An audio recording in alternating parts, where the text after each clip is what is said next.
1 دقیقه ثابت میکنم چرا شیعه هستم. هر کسی هم جواب داد سنی میشم. با قرآن هم ثابت کنم، با حدیث ثابت نمیکنم تا بگید حدیث معتبر یا ضعیف. 1 دقیقه حاضرید؟ گفتن باشه. گفتم ببینید سایتو بسمه تعالی تا پیغمبر بود شیعه و سنی نبود. ولقد کان لکم فی رسول الله الگوی همه خود پیغمبر. بعد از فوت پیغمبر مسلمان ها 2 فرقه شدن. ما فقهمون از اهل بیت گرفتیم، دیگران فقهشون از 4 تا عالم دیگه گرفتن، ابو حنیفه و مالکی و شافعی و حنبلی.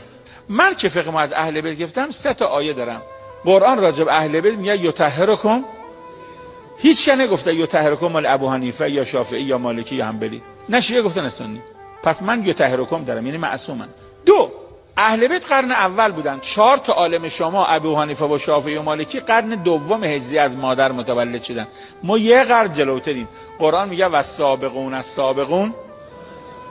3 تمام اهل بیت شهید شدن. یکی از آیت الله شما شهید نشد. قرآن میگه فضل الله المجاهدین. 1 دقیقه متموم شد. اگر 1 آیه خوندید به چه دلیل دنبال ابو حنیفه و مالکی رفتید من سنی میشم.